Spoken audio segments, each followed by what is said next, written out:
Welcome, everyone. This is Robin Duncan, and this is our How to Be a Healer series.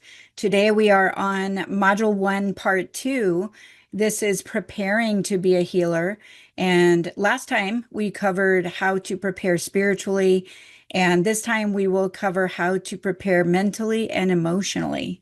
Let's go ahead and get started. I will open up my PowerPoint presentation here.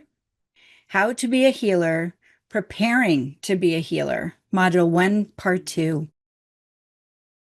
I'd like to start today with what I call the diary of a healer. It's not always sequential, but it's close. When I started to really become excited about being a healer, after I had experienced healing myself, not all the way, but I had tried out a few techniques. One of the first ones that I found was A Course in Miracles, actually, and that carried me all along my journey till this day and beyond. And then next, I found EFT, Emotional Freedom Techniques. That was really exciting. And as I mentioned before, I put myself out on the internet under Gary Craig for about 3 years for free as an EFT practitioner. And that was a wonderful place to really fine tune my skills and learn what I did not know and learn how to listen and come into just about any situation and find out that I could actually be of service and things would get better with the guidance of our higher consciousness. So about that time, I started thinking, I was a CFO and a CPA, and my life had taken a big turn, and it seemed really interesting to me to consider being a holistic healer. Mainly because I had experienced so much healing on a personal level that it made it almost natural and essential that I would share what I had learned with other people at a minimum. So I thought, well, I'd really like to open an office, maybe something small, couple 100 square feet, something pretty, but I really didn't have the resources at the time. It didn't really make a whole lot of sense at the time, but I thought I would just look around. So what I did do is I prayed and I asked God if this was a good time to find an office. That's always a great way to start, is to ask if this is a good time. In A Course in Miracles, he says a lot of times what we do is we first decide what we should do and then we ask how we should do it. So I tried to get this sequence right this time. So I decided to ask first, is this a good time? I didn't really feel like I got a big answer. So I felt like, why not look around? And so what I did is I realized there was an office complex and it was right down the street from my house at the time. I could have actually walked there if I wanted to. I lived on a hill, so it was a little problematic, but it was something I could actually walk to. And this complex was so beautiful. It had French windows, it was light and airy, and it looked private and all the things that I would enjoy in an office. So I called them up, first thing I did, and I said, "Hey, do you have an office for, a single person? What do you have going on over there?" And they said, "No, we don't have anything." And I thought, well, okay, I guess that's a no then. So I went ahead and went to different places around town. I was thinking that what was comfortable for me at the time, even though I wasn't quite prepared with the first and last month and all of that, what would be comfortable was no more than $500 a month. And even that seemed like a stretch, but I did not want to go over that. So always follow your peace. You can pray and ask for guidance. Don't limit yourself, but do not go beyond what you feel is comfortable because that will throw you into a state of fear or anxiety. So these are the guidelines I had laid out for myself. I went and visited a couple of offices. One was very run down. It had its ceiling on the inside of the office was already falling down. Half of it had fallen, and they said, "Oh, we'll fix that up for you." And I thought, no, if they can't really keep the building on a normal basis, I did not want to jump into a situation like that. And then I went to another one and it was not right at all. It was in a little strip mall, but I didn't really feel comfortable with all the other places that were around it. It just didn't feel like I was in the right place. So I drove home and I was talking to God and I said, okay, I get it. This is not the right time. I looked at a couple of places. The one that I thought I would choose wasn't available. So, okay. I tried to not give it meaning or judge it or feel bad for myself. I just thought, that's a good signal right there that this is not the right time. I'll wait. And I was driving back to my house and my phone rang. And this time it was a person that I had not talked to before. And they said, hi there, you called about an office. And I thought, I only went to see two. I'd already talked to those two people. So it was really curious who this person must be. And they said, we're over here in the orchard, which was the name of the complex that I was interested in. And I said, you're in the orchard? Well, I would love to see a place in the orchard, but I was told already by your property manager that there was nothing available. And that was a man that had called me the first time. This time it was a female. And she said, well, he was correct. But she said, I was checking around with some of our tenants after we received your call, and there happens to be one of our tenants that would like to rent out one of their offices. And she said, I think you might really like it. She said it's about 200 square feet, and that's about what I had in my mind already. She said it has cathedral ceilings, and she said it also has this private patio. And around the private patio, there's a whole bunch of plumerias, which is my favorite flower, by the way. And she said, inside the office, it's got these marble tiles around the edge. It's got a dark green carpet. It's really quite beautiful. Why don't you come and see it? Well, I already felt a great connection. Like, this is amazing. That was 10 times better than any of the two that I had looked at. So I came into the front doors of this office building, and the first thing I noticed was I saw this rug in the entryway, and it was a great big lion with his paws, curled under. And I thought to myself, I've seen this rug before. It was about a year earlier, and I had been at a Unity church, and we were doing a little visioning session. And I don't get visions very much, hardly ever. And what I saw during that visioning session was a flash of a rug with a lion on it. I didn't know what it was for. I'm a Leo. I thought, well, maybe it's my lion coming out. I didn't know at the time. But when I walked into that office building, there it was. So that was another sign that this was probably the right place. And so she showed me around the place. And I think at this point, she hadn't really shared how much the office was. And I walk into this office and it's truly beautiful. I was stunned how pretty it was and how open it was before I ever even saw the tropical patio that was larger than the office itself. And it had a private gate and all the things you would like to have as a practitioner.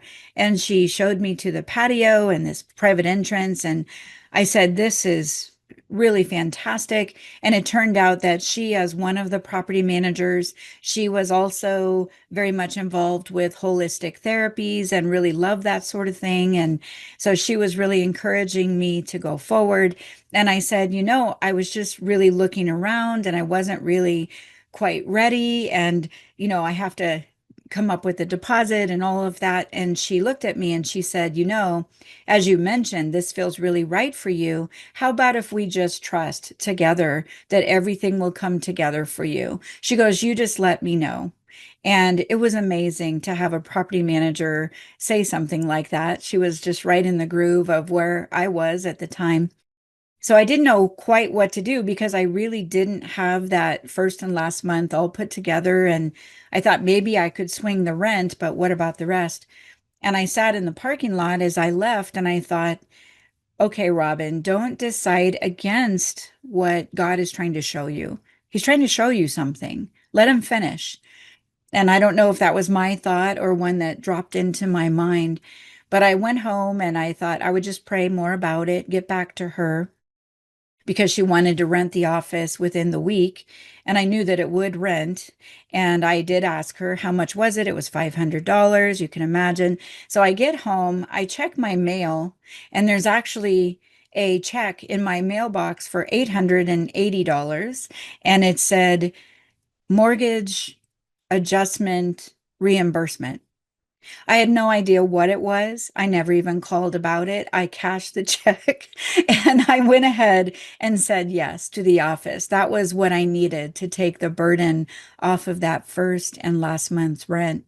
So as we prepare to go into practice, of course, you don't have to have a physical office. You can work online, which I do most of the time at this point. But if you do want a physical office, I encourage you to pray first and be guided, and don't go too far outside your comfort zone, but don't limit yourself either. But ask for signs, ask for reinforcement that you would like to know, is this the right place? Is this God's plan? And I feel like a couple of the things that I did right that day is praying first. And then when I did not see what I thought I should see or what I must see, and I didn't use that against myself or against God or against my own happy outcome, I felt like that kept the door open so things could be sorted out. And I encourage you all to have the space to work in that you would like to be in, whether that's online or in person, but to not limit yourself. Even if you're buying a new home in much the same way, before you go looking, ask God, is this a good time to move? Is this what you would have me do? Where would you have me live? Sometimes I think we're afraid to ask that question because we think God might put us out in the middle of the desert or send us to Peru or something. And I have never found that to be the case. I've always found that this higher consciousness that loves us deeply is always choosing for us based on what is the happiest in our heart. So keep those things in mind. That was my experience of finding my first office. I felt like it was truly a miracle because the office I found for the budget that I laid out for myself, I felt like it was at least 2 or 3 times better than I would have expected. But I did not leave the decision up to myself. Today, we are talking about how to be a healer and how to prepare mentally. If you are a healer, or you are thinking about becoming a healer, or a practitioner, a caregiver, or a medical support provider, the first thing that you must do mentally to prepare is to take the pressure off yourself to be great. I think when we go into things, of course, we want to succeed, we want to have our skills, we want to demonstrate proficiency, all of these things. And of course, you will. But take that pressure off of your shoulders, first thing, right off your shoulders. Because what we're doing is we're learning how to invite this higher consciousness that is actually brilliant, has every answer, knows every single thing about every single person, past, present, and future. So why would we not use that resource? So, what is your role in this process of preparing mentally? You're going to ask to be guided throughout the process by higher consciousness. You're going to refuse to decide against yourself or against your client, against your God, and against your collective happy outcome, regardless of the circumstances.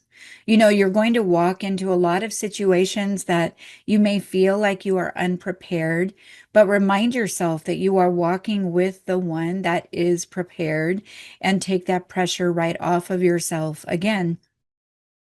In terms of deciding against yourself, you might be thinking, well, I don't have enough experience. I don't have enough skills.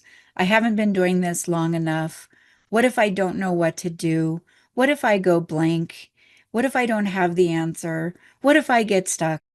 You notice there's a lot of I's in those statements, but realize that the one that loves you completely will never leave you at the curb. That's the way I like to think of it. God will never leave you at the curb, meaning leave you high and dry or without help or support.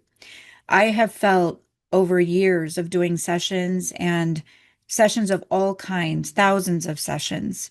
And I have found that every single time, God makes sure that there's an outcome that we're both happy about, both myself and my client. So he's never dropped me at the curb. He has never left me high and dry. Sometimes I've gotten stuck, didn't know what to do or how to move forward, and we'll talk about what to do in those situations.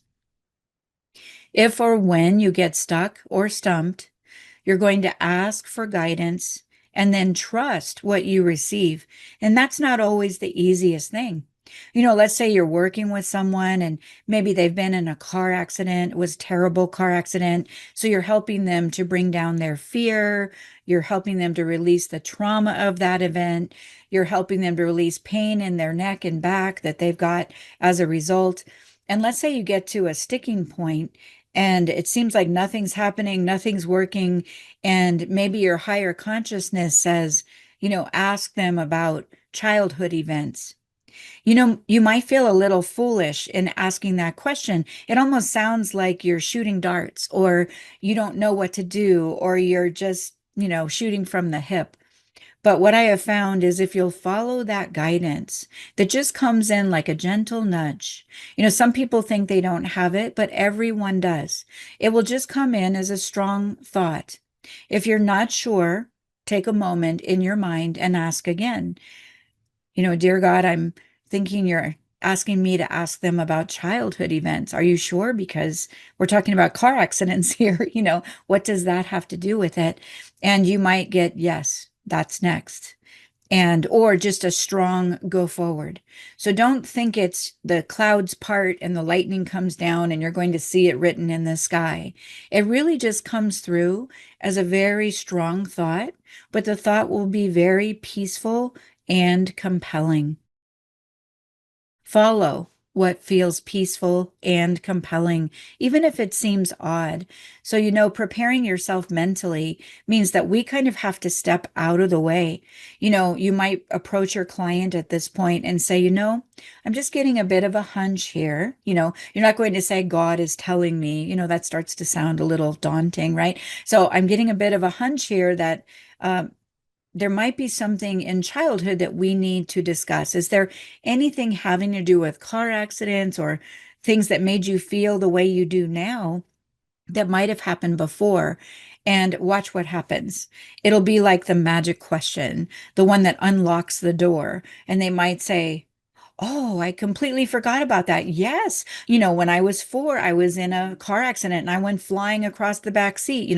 Maybe it was in the days where they had no seat belts and I ended up in the front seat and it terrified me. And, you might find that the root of the problem is when they were 4. And now what's happened is we have a repeating pattern of another accident now as an adult. So never doubt what comes to you once you have asked. Takes a little practice, takes a little courage, but try to follow the gentle nudges that you receive. Be determined to see your client or your patient as whole, complete, and blessed at all times, regardless of their physical appearance. It could be that they're sitting in front of you, and quite frankly, they might look like they are a mess.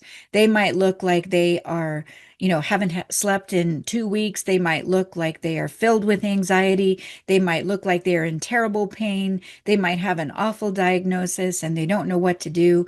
And you are looking at this image of them as incomplete, not whole, and not blessed, right? Just be willing to imagine a beautiful ball of light in their center, and you're focused on that light.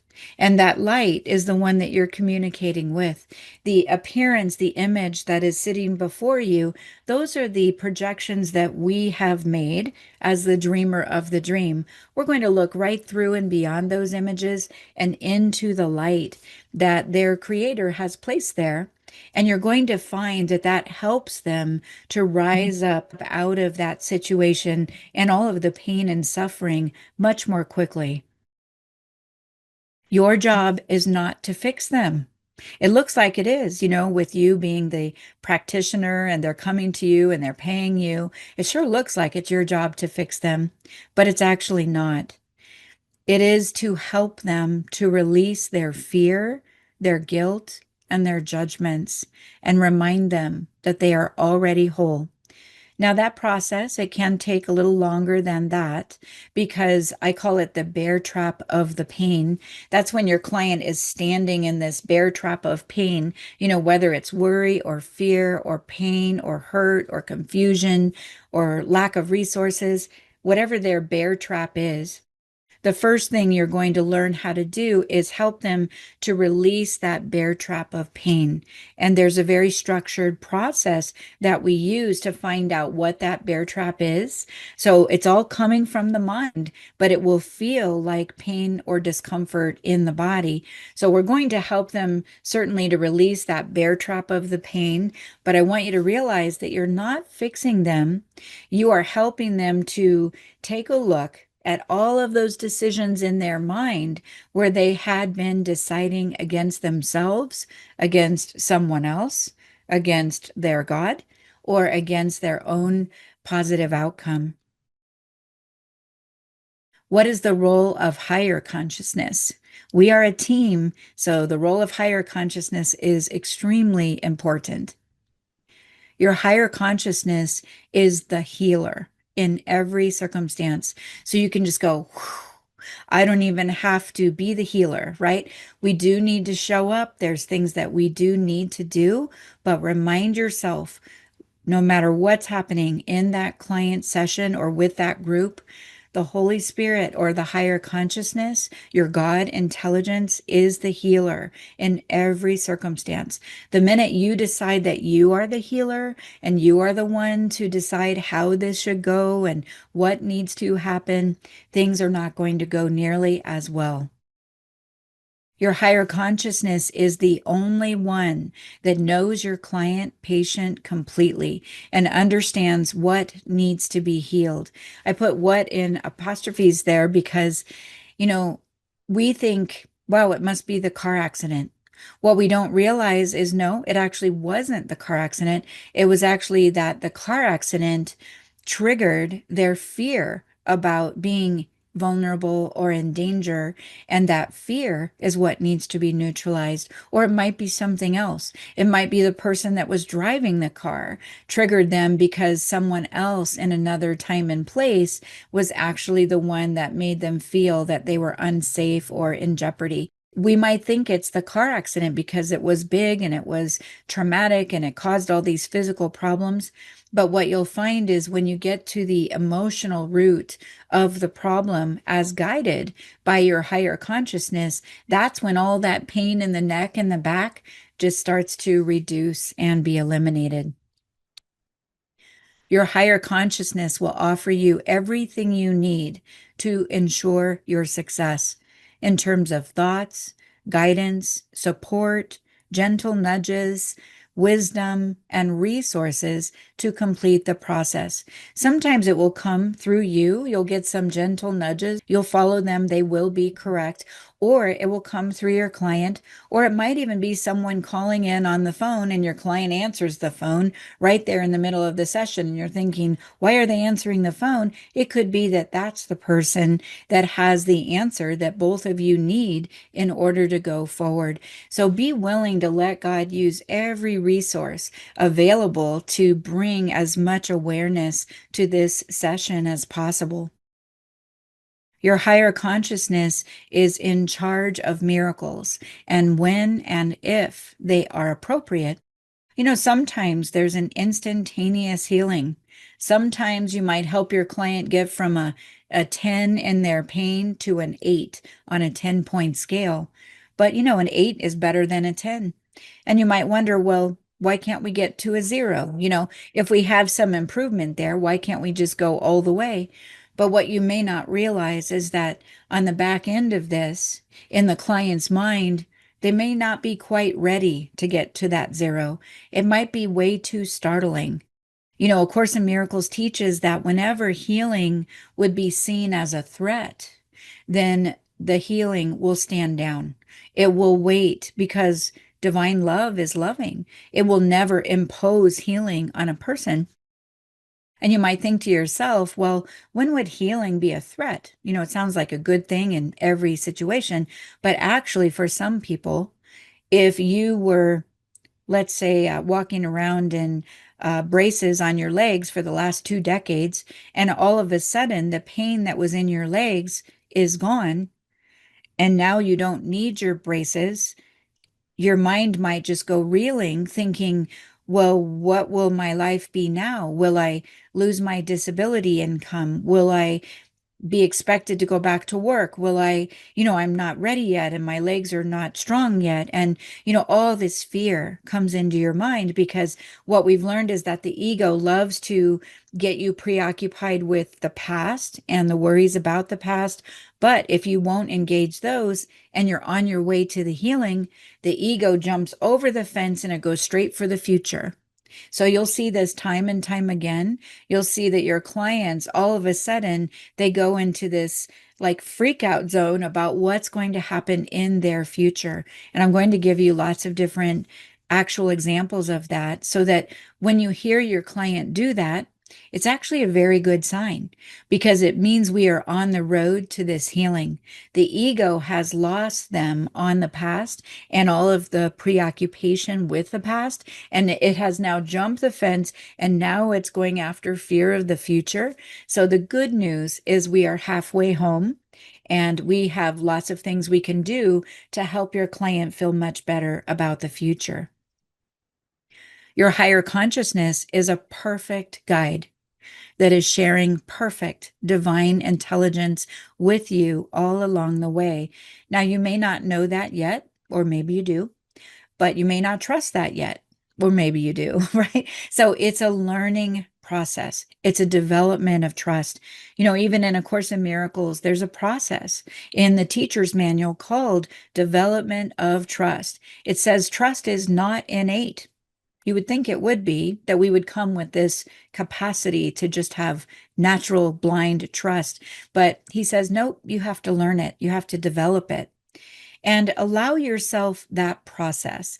If you don't quite trust your higher consciousness at first, that's quite normal. You're trying to rely on something that you can't even see. Sometimes we don't even rely on people that we can see. We don't necessarily trust them either. So let this higher consciousness have some smaller things to do that you can build your trust on, and then go to bigger and bigger things. Let it show you that it is trustworthy. And that doesn't mean that you're being difficult.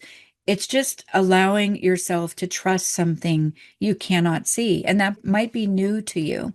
So let that process unfold naturally, but have a determination for that trust to be developed. Your higher consciousness is actively supporting and guiding you through the whole process and guarantees your success. It guarantees it. So you can rest, take the burden off. Know that any situation you go into, that your higher consciousness is going to use it for the highest and best purpose for everyone involved, and that includes you. Because the way that our mind heals is we go to help others. We bring in the guidance that we are given to help them. We are willing to see them differently. They start to see themselves differently. And whatever it is we are offering to our clients is the very one thing that our mind needs in order to heal. We are always being healed mutually. In fact, A Course in Miracles says that we should always be grateful to our clients because they are actually bringing us the healing that we are calling for. And then, of course, it's a mutual experience. This is something in A Course in Miracles. I just thought it was pretty interesting. It's about arrogant preparations. So, what are those? The healing comes from your small willingness combined with the unlimited power of God's will. Do you see that? It's like, here's God's part. It's this really big stack. That's God's part. And then here's your part over here, your small willingness combined with the unlimited power of God's will. There is no way that that's an equal portion. So what you're relying on is the power of God. And then you're just going through your own willingness to be an instrument of that healing. The holy instant, which you can think of as the healing itself, does not come from your little willingness alone. It is always the result of your small willingness, this much, combined with the unlimited power of God's will. You have been wrong in thinking that it is needful to prepare yourself for Him. It is impossible to make arrogant preparations for holiness and not believe that it is up to you to establish the conditions.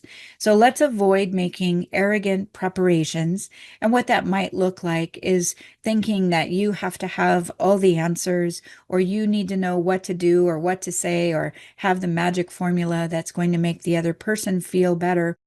Just go in with your love, your heart, your compassion, your kindness, your good listening. Be patient, and just, you're almost a translator. It's almost like someone is speaking French and someone is speaking English. You're kind of in the middle, and you're listening to one and you're transferring to the other. It actually is a very simple process, as long as you don't go into it thinking that you've got to teach that person the language that you don't quite understand yourself. You are the translator. You are not the healer. I love these three words. I use them all the time. I bet I've used them 10,000 times over the last 30 years. He teaches us in A Course in Miracles that whenever we ask the Holy Spirit to decide for us, it will be decided, and it will be a blessing to everyone involved. You can ask the Holy Spirit to decide for you, and wisdom will be given when you need it. In the Course, it says, His gifts have no limit.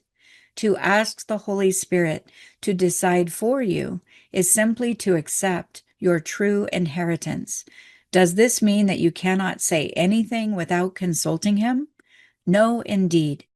If you have made it a habit to ask for help when and where you can be confident that wisdom will be given you when you need it. You know, there are times where I forget to ask because maybe I'm startled by something, or something broadsides me or shows up right in front of me. And what I find is, because I do have a habit of asking the Holy Spirit to guide me about everything, show me what my day should look like, show me who I should talk to, who I should meet, what should happen. If I have an appointment, is this the right thing? Is this the good thing for today? And what would you have me do? And, if God wants to move around those pieces, I'm fine with that. So there's a habit of allowing this higher guidance to flow through me at all times. It's almost like we have a satellite system on top of our head that can see everything everywhere about everyone. Why wouldn't we consult with it? So I've really learned to rely on my satellite system, if you know what I mean.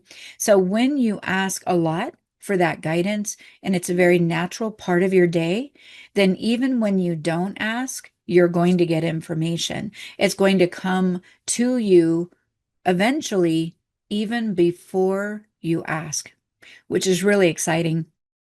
There are times when I've started to ask a question in my mind to my higher consciousness, like, what do you think? And before I even get the question out of my mind, the answer is already dropped right into place. Divine intelligence is very fast. It's real time. It's now.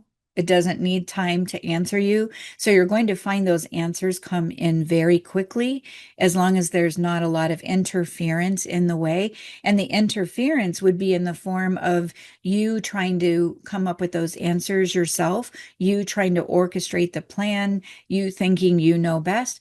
And it's not that we're not brilliant, because we are.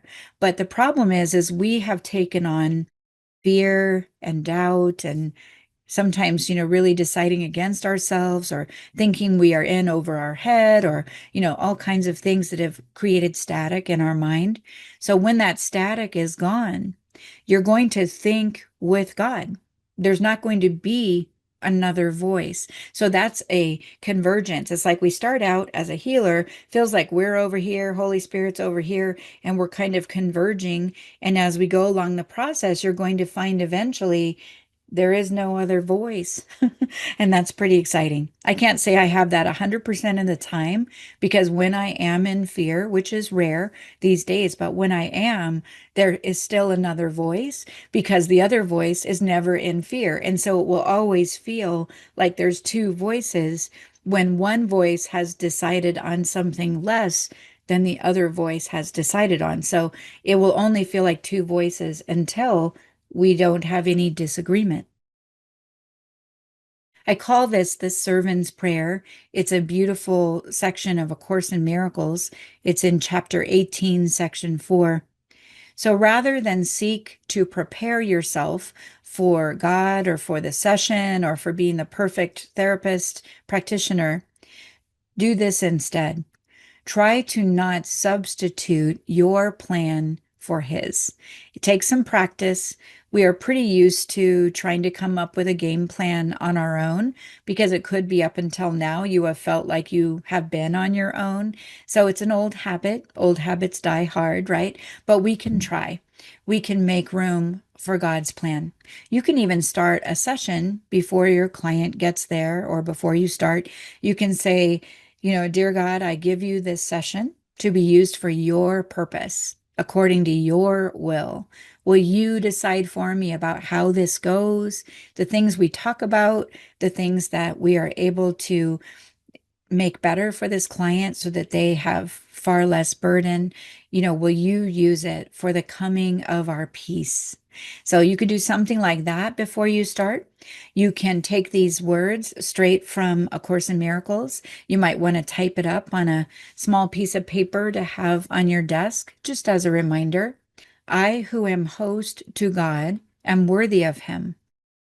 He who established his dwelling place in me created it as he would have it be. It is not needful that I make it ready for him, but only that I do not interfere with his plan to restore to me my own awareness of my readiness, which is eternal. I need add nothing to his plan, but to receive it, I must be willing not to substitute my own in place of it. What would that look like? Let's say a client comes in and they're limping, they're limping into your office and you say, are you okay? And they go, oh, yeah, I just had an accident about a week ago and I tumbled over something and, my leg just is not healing at all. And so today I'm here because I have a lot of tension and frustration. And your mind might already be going in the direction of, oh, I get it. It's because of this injury and the pain and the limp and everything that they're feeling. Do you know that the frustration and the tension they are feeling that they're coming to ask for you to help them with, it may have nothing to do with that injury. So we have to be an open vase, ready for information, ready for guidance. Make no pre-decisions about what you think you know or where do you think you're going. I think this is one of the best ways that you keep yourself open for this brilliant divine guidance that will come through you, especially for you first, and then for your client, where you are both healed. Understanding miracles. In A Course in Miracles, it says that our understanding is not necessary. So, again, we put so much pressure on ourselves, or sometimes we do, when we think we need to have all the answers or we need to whip out a miracle so this person feels like they got their money's worth or whatever it is that we are thinking about. In the Course, it says a better and far more helpful way to think of miracles is this. You do not understand them, either in part or in whole. yet they have been done through you. When a miracle happens, it's usually through a person to a person or through a group of people to another person. Therefore, your understanding cannot be necessary. If we don't understand them in the first place, how could our understanding be necessary? But he says it is still impossible to accomplish what you do not understand. And so there must be something, capital S, in you that does understand. So it's kind of a mind twister there, but basically, we don't need to understand miracles, but he is reassuring us there is something, capital S, in us that does understand. So it's almost like this constant balance between your ego mind and your mind that God gave you that is yours forever. And it's a bit of a balance when you're toggling between the two. Ultimately, we want to get to that place where we're listening only to our right mind, to that divine higher intelligence. It just takes some practice, but you will not fail in the meantime. Avoid valuing illusions. Another thing that's easier said than done. In A Course in Miracles, it actually says how to dispel illusions. The only way, you hear that? The only way to dispel illusions is to withdraw all investment from them and put them out of your mind. Now, this does not mean people. It doesn't mean withdraw your mind from people, but withdraw your judgments against them, withdraw your story about them, withdraw your need to reject them. These are things about how we will dispel illusions. We have an investment in those judgments, in our rejection, in our story about other people and what we think they are and whether we think they can heal or not. Withdraw all that investment. I call it the bank of the poor. So do not invest in the bank of the poor for your client or for yourself. Withdraw your investment and put those judgments out of your mind. In the Course, it says, illusions are investments. They will last as long as you value them. Values are relative, but they are powerful because they are mental judgments. The only way to dispel illusions is to withdraw all investment from them, and they will have no life for you because you will have put them out of your mind. If you have an illness and you ask yourself, why do I have this illness? And you might come up with 5 reasons. Well, I caught this from another person, or I didn't take care of myself, or maybe I'm being punished because I didn't make all the right decisions, or, we go on and on. Those are investments. Try to withdraw those investments, place those out of your mind, and get your attention back on the truth in your mind. And when you do this, now you're opening that doorway once again to that divine intelligence that is eager to respond to your slightest invitation. The body has no non-mental motivators. What are those? So, A Course in Miracles has this to say: all decisions are of the mind, not the body. It tries to help us understand that the body is never making any decisions. So healing must occur in exact proportion to which the valuelessness of sickness is recognized. One need but say, there is no gain at all to me in this, and he is healed. But to say this, one first must recognize certain facts. First, it is obvious that decisions are of the mind, not of the body. And it sure seems like they are, but they're not. Terms like instincts, reflexes, and the like represent attempts to endow the body with non-mental motivators. Actually, such terms merely state or describe the problem. They do not answer the problem. So keep in mind that it may look like the body is the problem. The body is acting up. The body has this rash. The body has this pain. Whatever the body is doing, it looks like the body is the culprit.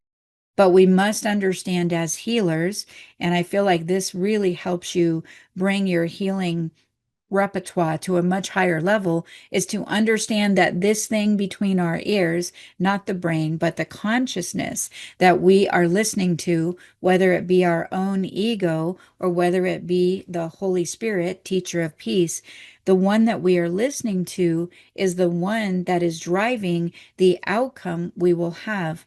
And then the body is the effect of the mind. If you have a healed mind, you're going to experience a healed body. If your mind is filled with fear and judgment and worry and stress, your body is going to report that stress right back to you. So the body is very neutral. And when something is happening with the body, most times people go after the body and try to treat it at the level of the effect. But as you think of any problem, you cannot solve any problem at the level of an effect. You must always come back to the cause, which in this case is in your mind, and solve it there with the help of higher consciousness. And then you're going to see the effects of that healing in your body, on your body, and in your life. Preparing mentally. Here are a few do's and don'ts. These are all suggestions. I have no ironclad, you have to do it this way or you have to do it that way. Everyone will certainly have their own style. These are just things that have helped me along the way. And if you like to borrow them, I think they're very useful. So let's start with the do's. First of all, of course, be kind, compassionate, loving, humble as much as you can, and a good listener. People don't usually like to come back to somebody that is not those things. So they like to feel safe and they like to know they're with basically a trusted friend. I try to help my practitioners know that we don't want to be as clinical in approach. You don't want to necessarily show up with the big tablet at the beginning and you're taking all these notes and writing down their every word. Take a moment at first and just get to know people and build a relationship and help them to know that you're someone that is very much interested in helping them and supporting them through their situation. Be as non-judgmental as you can. And I like to remind myself Christ is listening, not meaning that Christ is judging me, but understanding that when my client is telling me a lot of information about what's going on with them, and maybe they're talking about medications I've never heard about before, or even an illness that I've never even heard about before, I remind myself right away, Christ is listening. It's almost like he's right over my shoulder, and I know that he knows all of it. He gets all of it. He knows what that medication is. He knows what that illness is about. And he's the one that's going to tell me how to help them. So don't put that on yourself. Once again, Christ is listening. You might say Jesus, you might say God, whatever is good for you, but know that you are not alone and you're not required to have all the answers. You are being asked to listen for the answers that comes from the one that has those answers. You're going to ask for higher guidance before, during, and even after the session. Especially when you're new at this, be sure to set a prayer before the session ever begins, before your client ever shows up. Just set your goal of peace and let your higher consciousness know that it's in charge and you are listening and you're going to be a very good listener and a happy learner. And you're going to do your best to apply what you are given during that session. And then during the session, go on about your session and listening and following the hunches and the peaceful, compelling information you receive. And, sometimes we might get to a point where we're not quite sure which way to go. Just quietly in your mind say, what's next? What do you want me to do next? And then just follow what happens. It might come from you. It might come from your client. It might come from something else or someone that bursts into the room. You never know what's going to happen there, but you will be guided. You will be answered. He will not leave you at the curb. And then after the session, It's always great to just take a moment of gratitude, thanking God for the guidance you have received and thanking God for any good thing that happened during that session and anything you were able to notice that was in a positive sense. Just really acknowledging this guidance that comes through you. I think that keeps that door wide open when you're asking, you're listening, and you're also in gratitude. It just keeps that wheel very greased and very naturally available to you. You're going to acknowledge your client and go north. This is actually a process that I was given by my higher consciousness. And what this means is that as your client is talking to you, they're laying out what's going on for them and everything that's happening for them. And the first thing you're going to do is acknowledge them. Let them know that you have heard them. Don't just skip right into the healing part of the session. First, acknowledge you have heard them.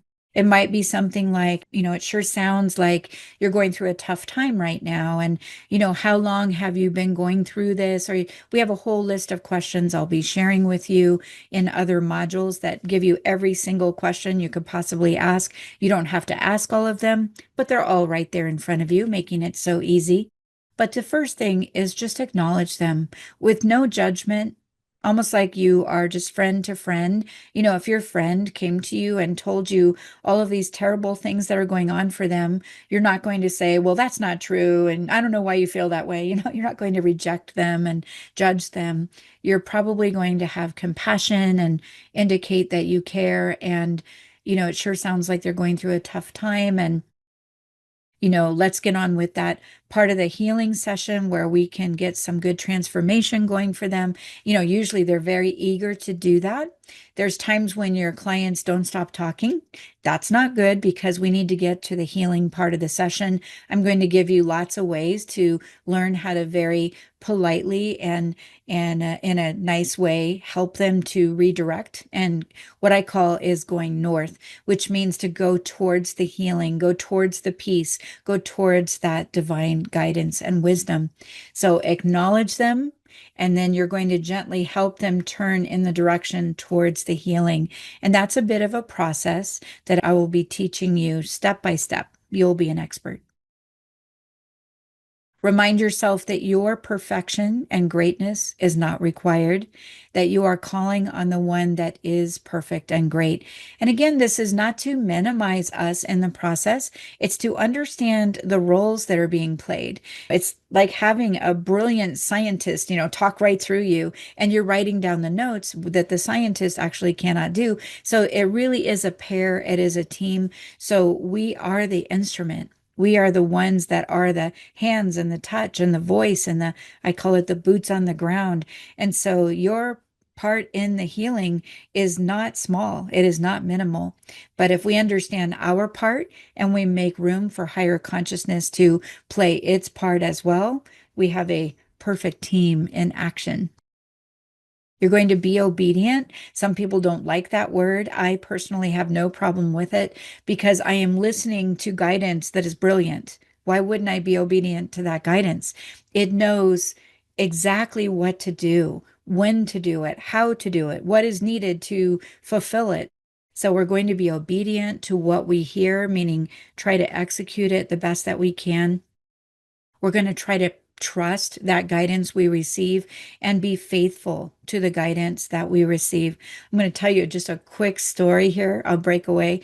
A dear friend of mine, actually a teacher way back in 2003, one of my mentors, he has a great story where he was a contractor and then all of a sudden he started getting guidance and information and messages from higher consciousness and he started writing it down and he called it the group because he didn't know what else to call it. But it was this beautiful information. He started writing books and so writing all this information down.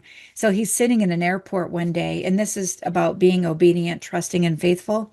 He's sitting in this airport. He's typing on his laptop, working on one of his books. And he's sitting next to another man that has a newspaper folded out. And the newspaper was basically in the way of my friend, and he couldn't quite see his screen. And he's trying not to make a deal about it. He doesn't want to bring attention to himself. And he gets that the other guy doesn't even realize it's an issue. So he's kind of looking around the newspaper and he's still trying to type on his laptop. And eventually this man next to him says, "Oh, I'm so sorry. I didn't even know I was in your way." And he folds the paper back and gets out of his way. And they continue on, but the man next to him, he could tell that the man was kind of reading his screen because everybody's in this tight little space. So the man's reading his screen and he's typing away and he's starting to feel a little awkward because this guy is reading his screen. And so the guy said, "What do you do?" And at this point, my friend was new to this type of work. He had left construction and he was now a full-time, I don't know what you would exactly call it, but someone that receives messages and shares them with the world. He was an instrument for higher consciousness. So he wasn't used to talking about it. And he just blurted out, "I get messages in my mind and I write them down and they help people." And he just went back to his laptop and tried to kind of get out of the conversation. And the person next to him sat for a while. And in the meantime, my friend gets a message for the guy next to him. And the messages tell him to call his mother. It's kind of an awkward message, right? To tell somebody that you don't know, that you haven't even been really talking to. And so he's like, "I can't tell him that." He's having this conversation in his own mind. He said, "I can't tell him that. I don't know this guy. And I can't tell him to call his mother. I mean, who am I to tell him that?" And then the guy next to him has been quiet this whole time. And then he finally leans over and he says, "Do you have any messages for me?" And then my friend said, "Yes, as a matter of fact, you need to call your mother." And then this man said, "Really?" He goes, "I'm on my way to see my mother. She's very ill." And then my friend got the rest of the message. "This will happen.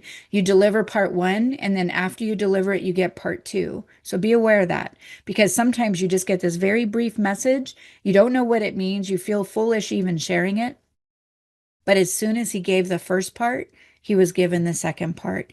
And he told the man with absolute certainty, he said, "You need to go call her. She will not be there and alive when you get there." So the man jumped up and he got to have his last phone call with his mother. Obedience, trust, faith.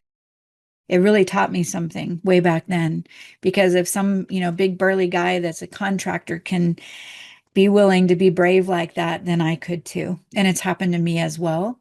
So a lot of times you will not understand the message you are delivering. You will not understand the message you are delivering. Sometimes it will make no sense to you, but follow it anyway. If you're not sure, ask again, and you will get reassurance. You will know the guidance is from higher consciousness if it is peaceful and compelling. If you are not sure, ask again in consciousness. If it's anxious and compelling, like you need to ask him, you need to do it now, you need to do it right away because that's never higher consciousness. Higher consciousness doesn't communicate like that. If you're feeling anxious and nervous and you've got to do it now or something bad will happen, that is not higher consciousness. That is lower consciousness.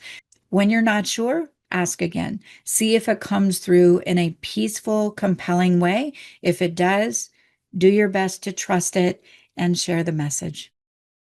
Do not rely on your preparedness, but be certain about his. Let's talk about some don'ts. Don't go into the session with preconceived notions about what is wrong or how to solve it, as you will block the answer or delay the answer. So I had to learn that. I didn't know this at the beginning. I had all kinds of preconceived notions about things. I'll be sharing some of those with you, but I've long since learned years later. I try to go in like a blank vase, like God, just use me, help me, talk through me. I'm just here as a conduit of your love and brilliance.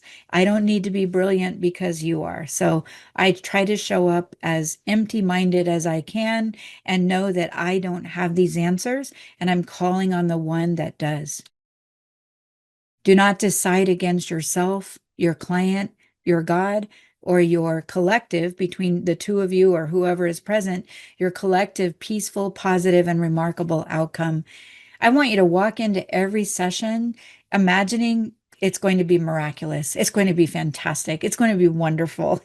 Come in with just that excitement and eagerness that you are calling on divine wisdom that is brilliant and knows everything. Why would it not be remarkable? So instead of going in like timid and not quite sure and wondering how you'll do and how you'll look and whether they will feel that they got their money's worth, just leave all that outside the room. Go in with a blank slate and let God be in charge of that session. Do not use your past experiences to guide your present actions. It could be, let's say you walk into a room and there's a soccer player there and he's 14 and he's injured himself and now he's afraid to play because maybe that injury frightened him and maybe that person hit him on purpose and now he wants to play but he's scared to play, so maybe the parents are bringing this young man to you to help him with this concern. And you might think, oh, I've got this, even in your own mind, maybe you worked with a soccer player last Tuesday and had the same exact problem. You do not bring that into your session. You say, God, I am here to listen to you, follow your guidance. My past experiences are out the door. I am here to be present with this person according to your plan. It could very well be that this young man and the things that are troubling him are nothing to do with what you did last Tuesday. The only thing similar is they are soccer players. The only thing similar is they both got injured. But if you start bringing in what you think you know and how great you are and how you solved that one and you can certainly handle this one, you tell your client, oh, I've got this, you are moving into arrogance. And when you move there, you're moving into ego. When you move into ego, you're moving away from God intelligence. So try to be as humble as you can. Try to make yourself available to guidance that is not of you. Do not overcomplicate the problem in your mind, or you will delay or block the healing that is possible. So let's say somebody walks in and they have a list that's 3 pages long of all of their ailments and their medications, and they've had lifelong problems and they have chronic illness. And you might be thinking, oh dear, how can I really help this person? I mean, they've got all these problems. You leave that outside the door. Your higher consciousness can handle it, or that person would not be in front of you.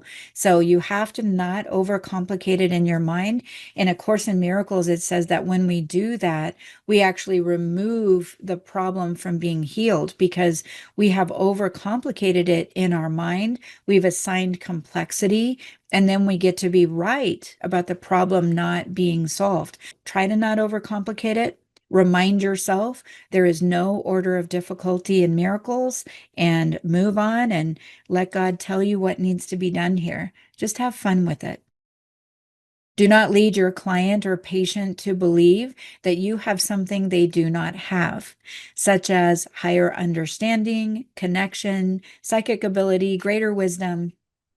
I see some healers do this, and that's probably one of my pet peeves as a teacher, is we are not there to demonstrate our greatness. We are there to help our client find the greatness within themselves with God's help and grace. So we're not there to say, oh, I'm getting these big messages that you need to stop doing this and you need to do that and you need to do this other thing. And like we are some big guru and they are these little people that we need to bless. I think when we come at it in that way, it's a great arrogance that we're tapping into. And it doesn't mean we can't share a hunch when we get something, but I'm going to teach you how to try to bring it up in them first. You might get a full-on picture of exactly what needs to be addressed, why it needs to be addressed, especially when you get more experienced. Sometimes you'll get a download of every single thing that needs to be done. But that's not helping your client to bestow your brilliance upon them. It helps them to find those answers in themselves because that's what helps them really understand that higher consciousness is a part of them. So you might get, that you need to address the situation when they were in sixth grade and they stood up to read in front of the class and they stumbled on their words and everyone laughed at them. And then the teacher was not very kind either. And that actually caused them to have a speech impediment. And you might get all that before they ever even walk in the door. But that's not going to help them if we sit down and I say, well, this is what I'm getting about you. I mean, if anything, it makes them feel even more small and powerless, you know. First of all, find out what's going on for them. We're going to go through the entire session, how to bring this out of them, how to help them find that jewel within themselves. And that's how we empower them. We are not here to be empowered in spite of them. Do not move too fast with your client. Pace with them and do what you can to make them feel safe, heard, and miracle ready. You know, it's rare, but sometimes I might have a client come in and on a live basis, you know, face to face. I've had people come in and, you know, it could be that they just cried the whole time. And maybe I just held them in my arms. Now, if that's not something comfortable for you, God will not put you in that situation. But if it is comfortable, which it is for me, I have a lot of mama love inside of me. And this one person had told me that they never had a mother, they never had anyone to go to, they never had anyone to reassure them. And I said, is it okay if I hug you? And they said, yes. It was a young woman. And I hugged them and she just cried and cried. I think she cried the whole hour. And of course, I probably just gave her the session because I don't like charging someone to cry in my arms. But that will always come based on what is peaceful for you. You're never required to sacrifice or suffer or give up your peace or your income. But a lot of times I just feel very gently guided, you know, to make that healing available when somebody has never had it before. And I find that I'm always blessed also as a result. But, you know, sessions, you don't know what they're going to look like. That one was different for me, but it felt like exactly what she needed. Complexity is not of God. In the Course, it says, do not overcomplicate the problem because complexity is not of God. How could it be when all he knows is one? He knows of one creation, one reality, one truth, and but one Son. Nothing conflicts with oneness. How then could there be complexity in him? So just really remember that when your client has a scroll of things that are wrong with them and 100 different ways they need help, and you've got an hour and they seem to be asking so much of you. So complexity is not of God and it's not of us either. Complexity is an attempt to hide the problem. You see, that's what the ego is up to. He says your only problem is that you believe the separation occurred, and that problem has been solved because it was never true. He says in lesson 79, all this complexity is but a desperate attempt not to recognize the problem and therefore not to let it be resolved. If you could recognize that your only problem is your belief in separation, no matter what form it takes, you could accept the answer because you would see its relevance. So keep in mind, complexity is not of God. In fact, when a lot of complexity comes forward, that is our ego's attempt to hide the problem. What's the real problem? We believe we are separate from God. And that has actually birthed every other problem. If we don't have enough money, we forgot we are one with God. If we are not healthy, we forgot we are one with God and that we are not a body. So when we forget what is true, then we start to have experiences that reflect our forgetfulness. Preparing mentally. What is the bottom line? I can see my accountant self squirting through. So I'll apologize in advance. You might see that more than once. The bottom line is you are not the healer. You are the heart, the hands, the voice, the touch, the feet, and the boots on the ground of your higher consciousness. At no time are you in charge of the healing process.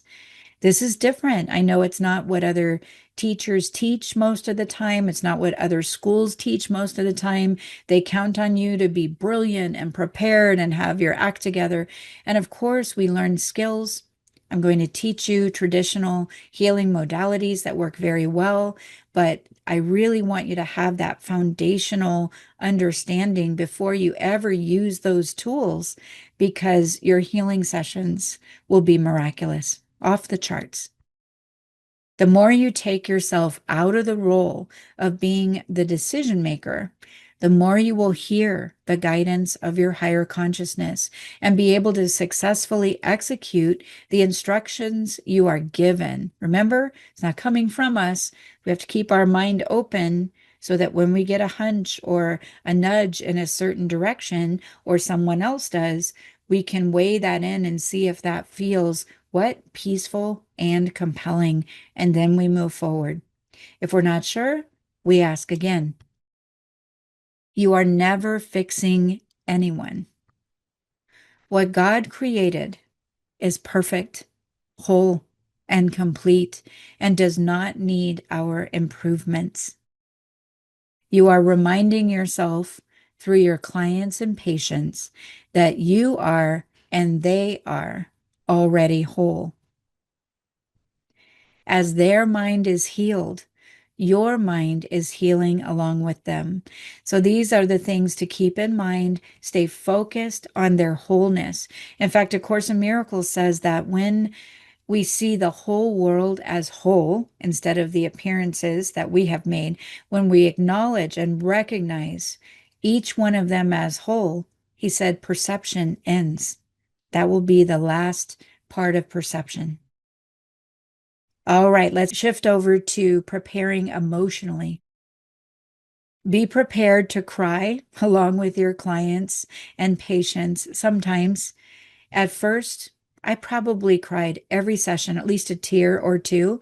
I know if you're male, sometimes you may feel that you can't do that. Some males are very sensitive. Some people are criers, some people are not. Let yourself cry if you need to. I have found that my clients actually feel very touched by it, that it doesn't mean we are trying to cry, but if they're weeping about their situation and we're weeping along with them, it has never been a barrier in the session.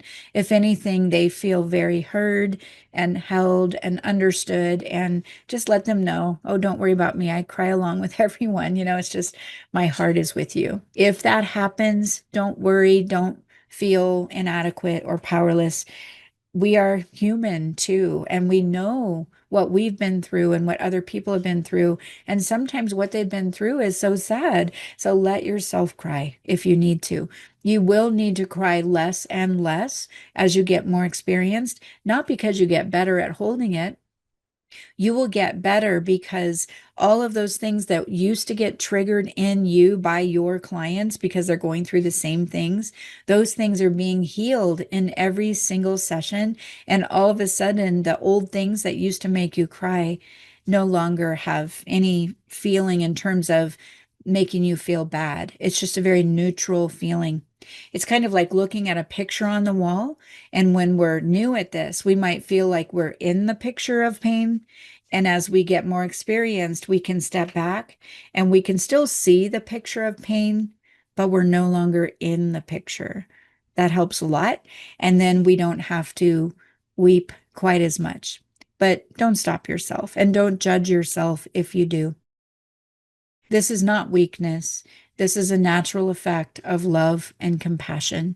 And sometimes I'll weep out of joy or a great prayer or somebody really understanding something or sharing a miracle story with me that happened after the session. And I mean, let yourself feel. We are feelers too. If you are feeling emotional or overwhelmed before a session, take time to use EFT prayer tapping on yourself to clear the feelings. We will be going over a lot about that. If you haven't seen some of my videos already, there are certainly some on my YouTube channel. under ACIM with Robin Duncan, or you can just put in my name, Robin Duncan. My channel should pop up there. You can then put in my search box, EFT. You'll start to see all kinds of things. So you can use my EFT prayer tapping videos to clear some things before your session. And we will be doing some things in this series to specifically help you clear before a session. You are likely to hear some very dark, sad, painful stories from your clients and patients. Remind yourself frequently your client or patient is not their past or their sad story. Your client or patient is not their abuse or their trauma. They are not their lack, their suffering, their illness, or their addiction. They are forever, as God created them, whole and perfect and complete. They are not these bodies. They are eternal spirit, one with God. The more that you stay camped on who they really are, the less trauma you will have, the quicker you will heal within yourself, and the greater the results you will have with your client. You're going to ask God for the vision to see what He sees in them and to love them as He loves them. Remember that you are not going to jump into that sad story and feel all the pain and suffering of that story. It's like hearing a version of them that is not the truth about them, and then helping them come around to the truth of them. And therein lies the healing for them and for you. The two emotions in A Course in Miracles, it says they are love and fear.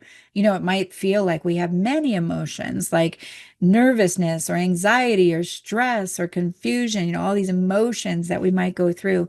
But at their core, they are either based in love or they're based in fear.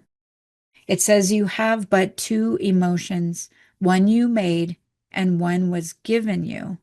Each is a way of seeing, and different worlds arise from their different sights. See through the vision that is given you by the Holy Spirit, for through Christ's vision, He beholds Himself. Beyond your darkest dreams, He sees God's guiltless Son within you and within your client, shining in perfect radiance that is undimmed by your dreams.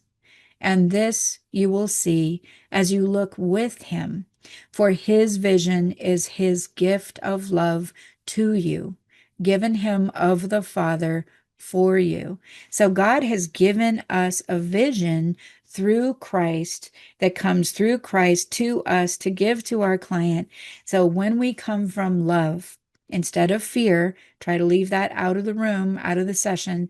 When we come from love, we're going to hear that guidance from the guide that is teaching us through love.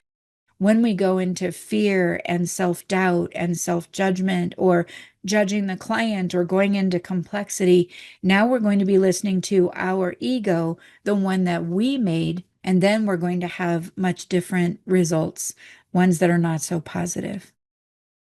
Let's talk about empathy. A lot of people talk about empathy and how they may or may not be able to do sessions because they're so empathic.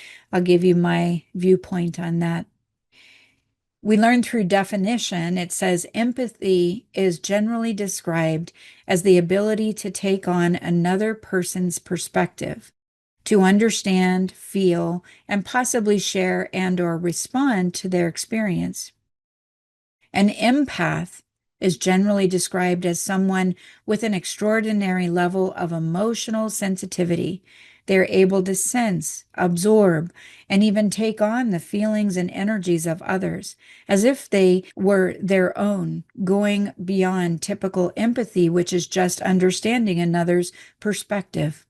While the term is not an official medical or psychological diagnosis, it describes individuals who are actually aware of the emotional states of people, animals, and even their environment, sometimes experiencing physical symptoms or overwhelming emotions from others.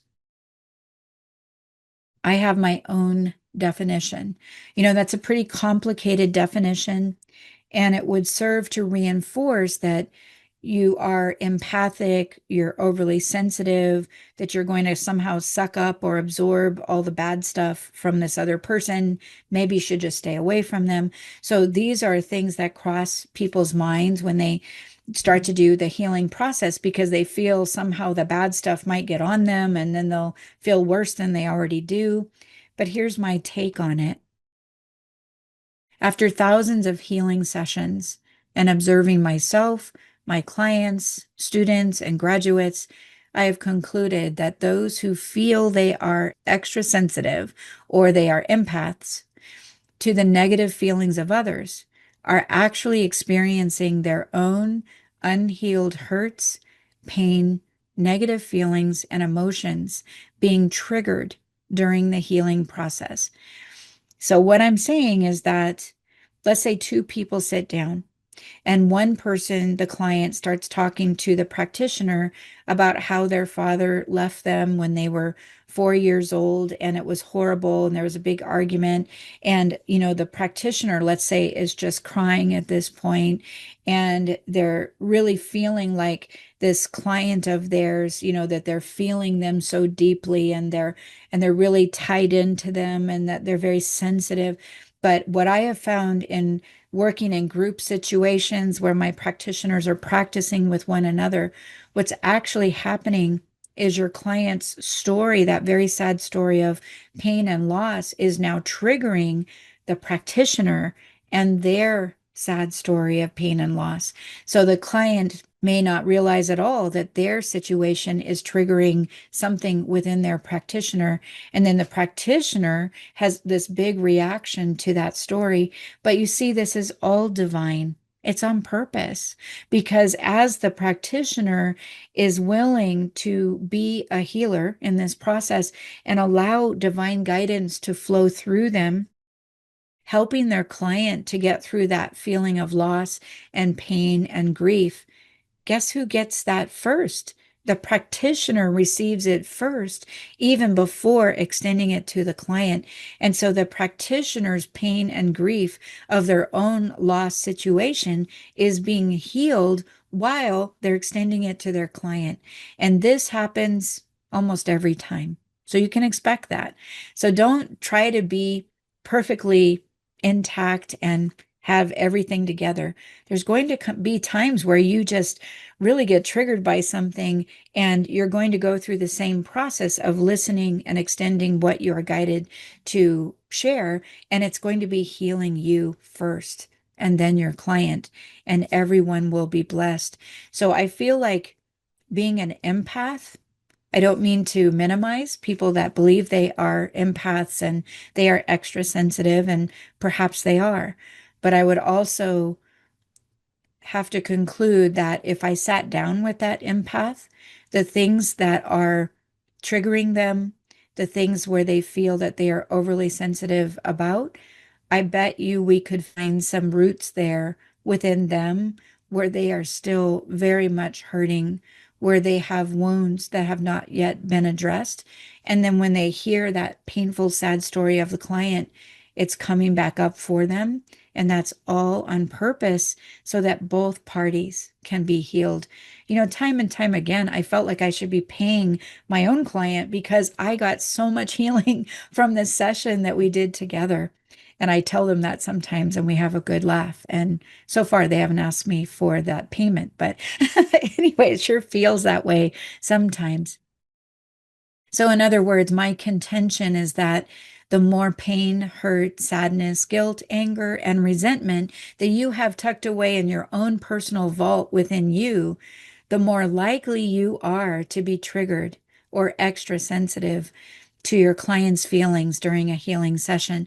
So don't judge yourself about that. You don't have to be perfectly healed to be available to be a healer. It's just to be aware that this whole process is meant to bless everyone, and it might just be you that gets the greatest blessing. This is not a time to back away from the healing session or being a healing practitioner.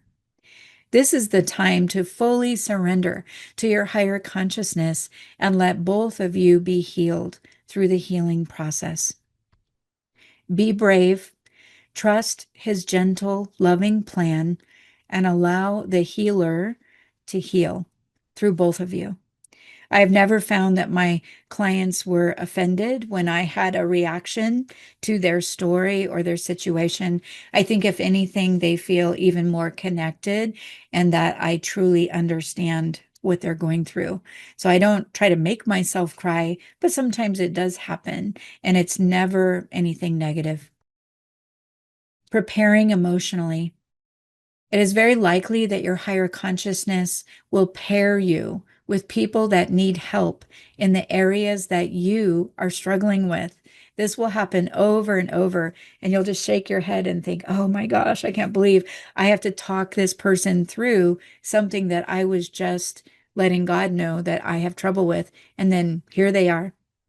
Example, let's say you wake up one morning and you're thinking, oh, I have these sessions today and I didn't get any sleep last night and I really am running out of energy and I don't feel like I have it together and I really want to be present for this person. Maybe I should cancel. No, I should do it anyway. And you're really trying to figure out what's the right way to go and you're feeling confused and overwhelmed and you finally, muster up the strength to get to that session and try to be helpful and listen to guidance. And then your client sits down in front of you and the first thing out of their mouth is, I didn't sleep last night and I got up this morning and I was just feeling so overwhelmed by life and everything's going on and I just need some help. I need some reassurance. I don't know what to do. I don't know how to get myself together. It's just funny. And you'll be thinking to yourself, really? I need to guide them through this. Are you sure about that? By the end of the session, you're both going to be in good shape. It's going to happen. And I want you to remember this day that I told you this is going to happen because I'm going to say, I told you so. All right. So this is no accident. I used to cry right along with my clients a lot, just weeping. I wasn't bawling, but, I had my tissues too. They had theirs, and it was never an issue.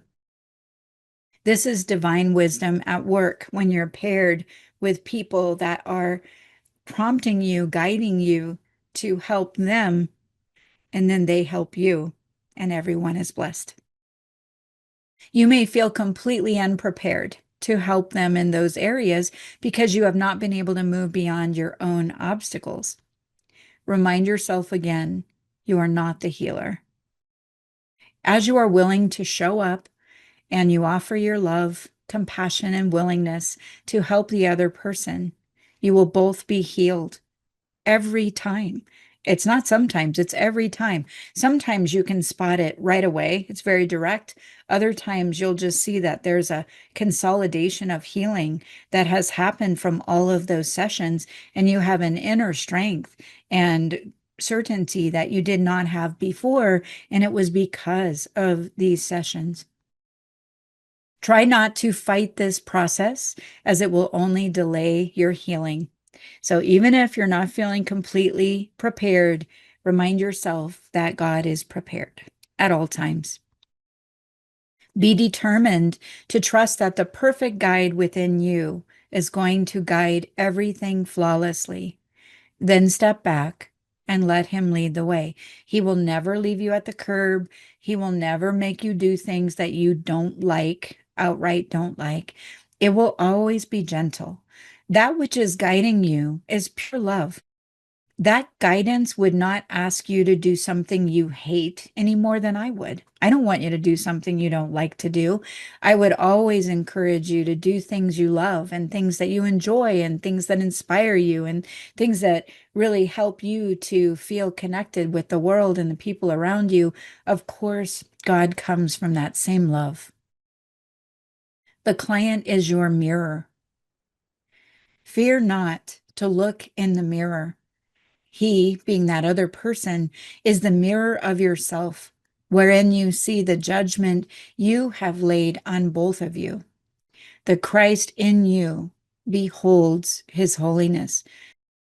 This mirror sitting across from you, the reason that it says you see the judgment you have laid on both of you, you might think, well, I'm not judging us. Like, I'm not coming into this session judging us. But you must understand that we are the dreamers of our dream. And so every person around us is the projection of the summation of our thoughts and beliefs. Some people are acting out pure love and mirroring that back to us because at some level we feel completely loved.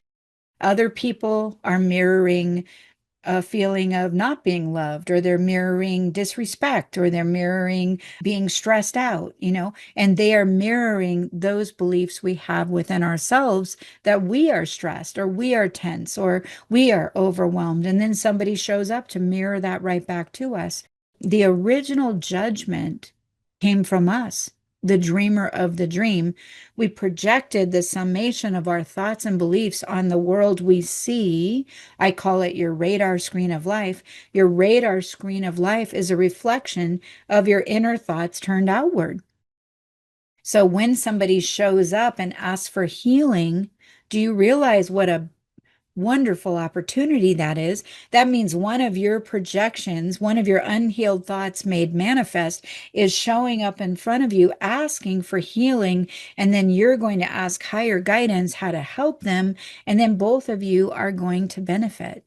So fear not to look in the mirror. By the time somebody shows up in front of you and has something that needs healing, it started from the projector in our mind.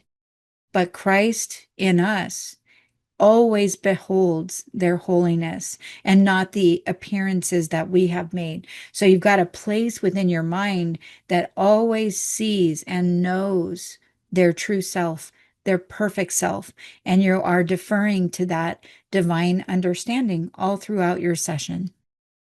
See your clients as who they really are as much as you can. Stay focused on what your client or your patient really is at all times. They are eternal spirit, one with God, free of all limits. They are blessed, healed, happy, whole. They are one with God. They have every answer. They are divine intelligence expressed. They are the extension of God's love on earth. So remind yourself who they are, and you're also reminding yourself who you are. And it says here, stay focused on who your client or patient really is at all times. See them as what they are, that your deliverance may not be long. Do you hear that? How do we get to our deliverance and our freedom? By seeing others as what they are. Do you see how this healing process is complete full circle? He who condemned himself, and you as well, is given you to save from condemnation along with you. And both shall see God's glory in his Son, whom you mistook as flesh, and bound to laws that have no power over him at all. So as we stay focused on the true identity of another person, that is bringing our deliverance and freedom. It says at that point, it won't be long. The decision to heal.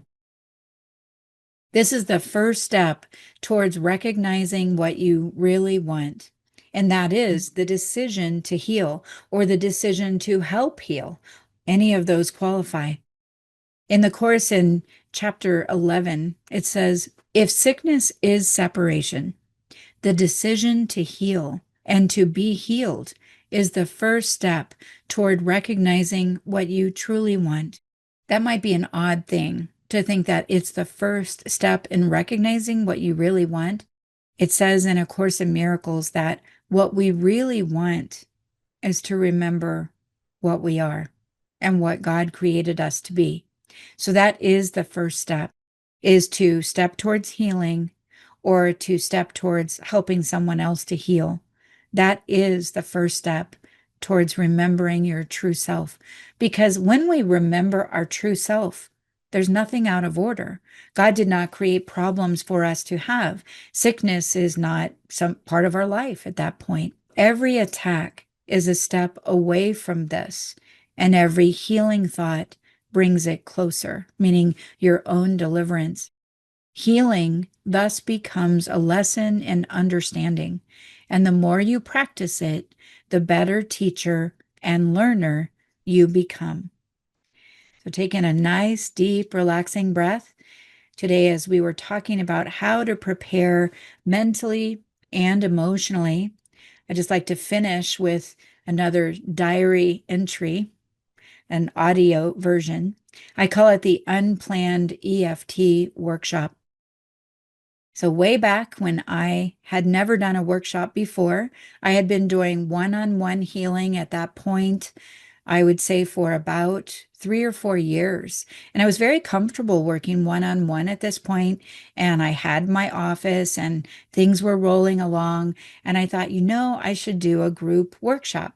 But already I was feeling some anxiety because I did not know all of the things that I just taught you. I didn't really know those things. I had read them, but they weren't a certainty in my mind and heart. I still felt very much like it was on my shoulders to make sure everything goes perfectly. And I thought, what if I do an EFT workshop and somebody has like an emotional meltdown? And I mean, what if there's, 20 people in the room, and what if one person needs help but then another person needs help, but because I'm so used to doing one-on-one healing. And I thought, what if I'm overwhelmed? And I stopped myself and I said, Robin, stop. God would never do that to you. He's never done that in a private session. Why would he do that in a group format? At the time, I was also learning a healed mind does not plan. Well, as a former accountant, CFO, CPA, that was very foreign to me that a healed mind does not plan. And so I had to practice that idea because it was very much a part of my job description to plan and budget and forecast and write things down and have an outline and an agenda. And if I didn't have those things, I would have probably been fired. So, anyway, I'm learning this spiritual approach at this time as I'm putting this workshop together.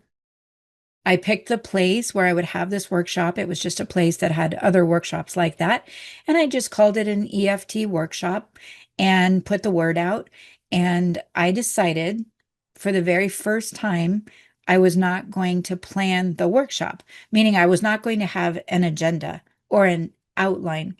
I knew kind of what I was going to do. I knew I wanted to teach EFT, which is the tapping. I wanted to tell people how to do that, how it works. I knew that I was usually successful by helping people to bring down cravings and things like that. So I did bring some cookies and chocolate and coffee grounds and cigarettes and all that stuff. People that they sometimes like to bring the cravings down on those things. I brought some carbs, and I had worked with other people one-on-one where I was able to take them from like a 10 to a 0 on their cravings. So I thought I'll bring some props and maybe we'll have fun with that. So I would say I did a little planning, but it was not like I would normally do. I would normally have a full-on agenda. Robin doesn't go anywhere without an agenda, at least not in the old days. So I was on my way over to this EFT workshop, and I was really getting nervous. I had my props in the seat there next to me, and I thought, oh my gosh, I'm just going to go blank. I had never done a group workshop on EFT before, and I didn't have anything written down, and I just started to stress out. And I went to God and I said, God, I'm so nervous. I feel like I'm going to blank out. I feel like I'm going to talk for 15 minutes and then it'll be over. It's supposed to last for 3 hours. What am I going to do with 3 hours without an agenda? I don't even know what's going to happen. And I asked God to just calm me and help me and speak through me. And I really dedicated this workshop to be used by God for his purpose instead of mine. I'd never really done that before. So I'm on my way over there. And coincidentally, this is the Saturday after 9/11. So it was in 2001. So I walk into the room and already people are assembling and we're trying to widen the circle and widen it a little more and widen it a little more. And I was used to talking in front of a group, but not without an agenda. That was really different for me. And so I'm sitting there at the front and they keep widening the circle, widening the circle. Ultimately, I count up the people and I have 33 people in my first workshop. And I thought, oh my goodness, 33 people. I mean, I thought maybe I'd have 5 or 6 or something, but 33 people. Again, my ego is coming into my ear going, they're going to have meltdowns all over the place at the same time. And you're going to have to run around like a tapping wild woman and help people bring, I always put everything on myself. And I'm teaching you, do not do that. I was trying to not do that, but I was pretty terrible at it even then. We start the workshop, and I just took a moment to just pray in my mind. And I gave the whole situation once again to God in my mind. And I started to speak, and the woman, two people down from me, just starts crying. She starts sobbing. So I jump up, and of course, I go over to her and I said, "Are you okay?" And she could barely speak, and she's just crying and crying. And she said, "My son was in the towers and he died." And she goes, "I don't even know why I came today. I just felt like I needed to come." And I thought, oh boy, here we go. Like that is so not on my plan agenda, not even close. I've got coffee grounds sitting next to me. And I thought, well, I know how to handle this because I've done this kind of thing one-on-one.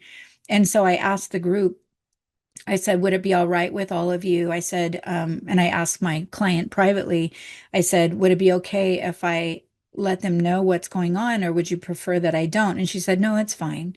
They need to know what's going on. And I said, okay. So I explained what was going on for her. And I said, would it be okay if I just do a little one-on-one with her and help her to get this sadness and grief down a little bit, and then we can continue on with our workshop? Would that be okay with you? And everyone was like, of course. So I sat with her and used the techniques that I will be teaching you step by step. And I would say within no more than 15 minutes, maybe 10 minutes. And she, of course, missed her son with all of her heart, but her crying had stopped. Her face had changed. She was even smiling and wanting to stay for the workshop. And what I didn't realize at the time is what better teaching aid for this group to understand what EFT can do than to watch someone with so much grief and pain in their heart be able to bring that pain down in such a short period of time.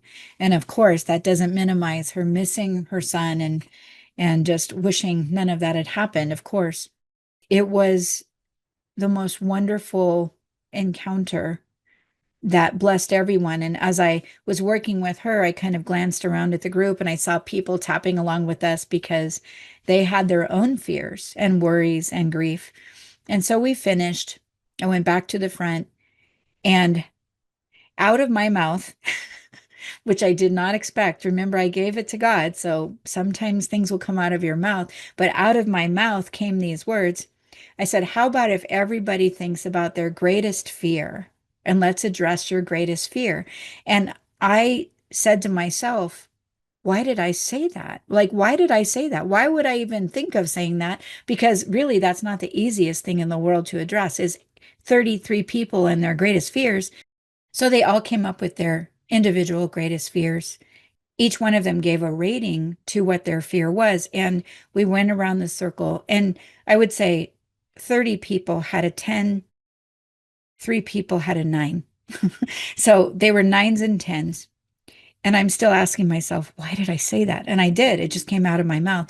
We went around, I constructed it in a group format instead of one-on-one, but it was almost like working with a single person, but using words that a group could identify with. And I was really being given the words in this workshop. And we were able to get 33 people down from a 10 to a 0, actually 32, because one man said he had a 1 and he kept his 1. He said he wanted to keep his 1. I said, all right, fair enough. It took us the rest of the 3 hours. But what I realized is basically 33 people were able to bring down their fear. And what I also realized was their greatest fear was the fear of terrorism and that 9/11 would happen again. And it was so fresh and so raw, and people were so scared.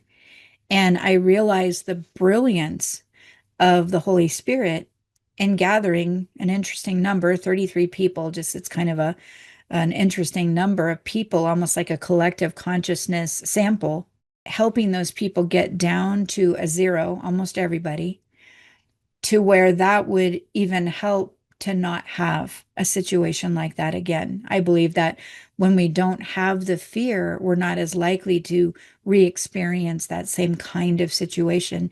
I came away from that workshop blown away. I didn't do one thing I thought I would do. I basically taught them EFT on the fly because the fear was so great that I just asked them to follow my lead and follow my words, and they learned through experience. So I wanted to share that with you because sometimes it's hard to throw ourselves out there, but the more we can do that with a willingness to trust. And remember, it's the willingness that we have combined with the tremendous unlimited power of God's will. That's what gets the job done. I hope you will be willing to be that instrument. He'll never leave you at the curb. You do need to prepare spiritually, emotionally, physically, financially, and otherwise, but only to the degree that it quiets your mind and you become a very good listener and you follow the guidance you receive. So I hope you enjoyed that. I hope you feel a little more equipped to walk into this world of healing. The next time we will be talking about how to prepare physically, like in a physical office, and also yourself physically and financially. Of course, there's a financial component. Now I'd like to open it up for any questions you have. You just let me know. Questions for me. Let me know. You can either unmute yourself or ask in the chat box. Hey, Anybody Robin. there, Dave? David from New Zealand here. Hi. Couple of things. Three quick questions. What does the F stand for in EFT? What does the E stand for? No, the Oh, the F. F. Emotional freedom techniques. Emotional freedom techniques. Right. Okay. So when you started out, how long were you into A Course in Miracles?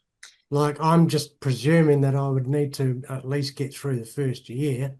Well, all along the way, I think I started A Course in Miracles, I would say in 1996. And I started into my EFT work right around the same time, maybe 97.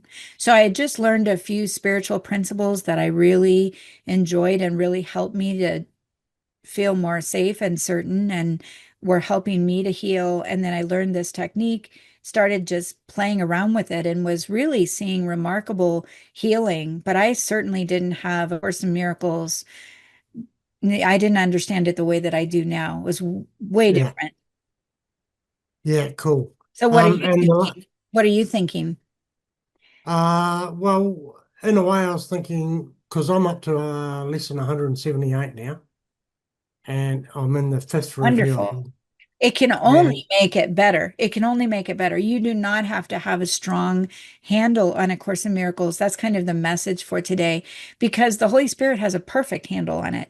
So you're just opening the door to be a willing, loving instrument.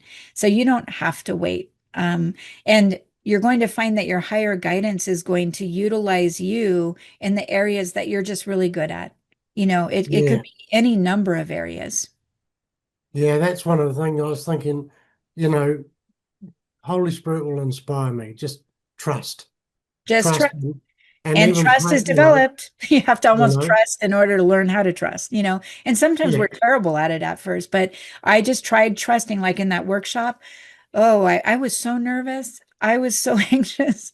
I had to yeah, tap myself on the way to the workshop, but I was willing to trust. And wow, I couldn't have been more grateful for how that workshop went. And so was everyone else. Like we felt like we healed the world together in our little circle. It was just amazing, yeah, yeah. Very much that feeling of what you were saying before is pray and just ask God to decide for me. right? Ask Spirit to decide for Take the me. pressure off. And it Yeah, just it could be that you meet someone and maybe they're not feeling confident enough to start their business. And what you might find is it's the very same business you started like 25 years ago, and you know everything about that. God will match you and it'll be exactly what you know how to do best. Like God doesn't throw us into the fire. He Yeah, yeah. blesses us with tools and resources. Excellent. Thank you. And the last thing is because I haven't seen anything about it in A Course in Miracles and the teachers I've been listening to. It's quite a thing in the new spirituality consciousness circles. It's about light language, or what I think maybe the Bible will refer to as speaking in tongues. Right. The Course does not refer to speaking in tongues. The only thing it really says about language is that words are symbols of symbols twice removed from reality. And that's not to dismiss the importance of tongues. I don't really know. I don't speak tongues. I know people that do. It sure sounds pretty when I hear people speaking in tongues, and it sounds very deep and powerful. But I know you can do tremendous, remarkable healing work with the guidance of the Holy Spirit and never be equipped to know what tongues are or how to speak them.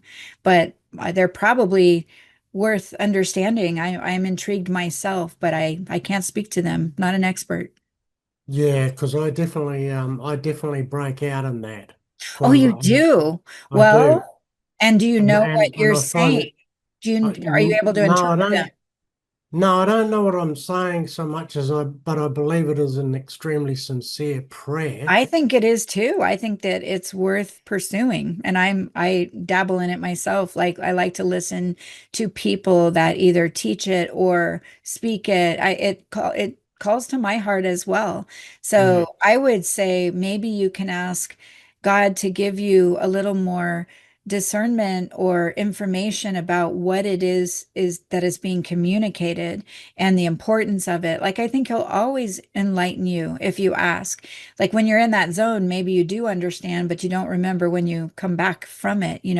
But it could be that maybe you're supposed to teach that at some level. Maybe that's your gift of healing. So follow it, yeah, know that you are blessed, and your guide will help you to use that so that everyone is blessed.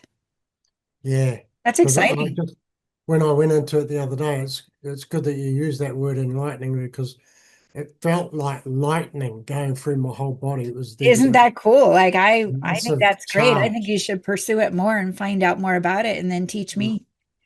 Thank you, thank you. That's my That's all idea. I got. All Thank you. right. Thank you, Dave. All right, JD, what do you have for us?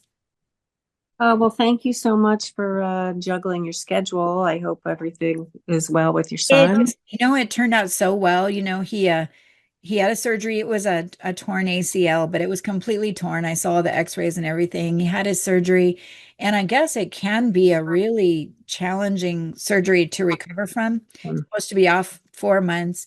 And he had his surgery, and then 2 days later, he's already walking on it, which I find remarkable. And so there's a lot of prayer, of course, and really seeing him whole in advance. And just wanted you to know too that before he went into that surgery, because I know he felt like he kind of goofed up, he was goofing off kind of hard when he tore it. So he felt guilty like he caused it and that he should have been paying more attention or whatever. So before he went into the surgery, I asked him if he would completely forgive himself for stumbling or playing too hard and he said he would. And that's so important. Forgiveness makes the effects disappear. But I found it was really remarkable. After the surgery, his pain level was never above a 2 or a 3. It during no time after surgery has it gone above a 2 or a 3. And then he just told me yesterday that he's already without crutches and walking on it.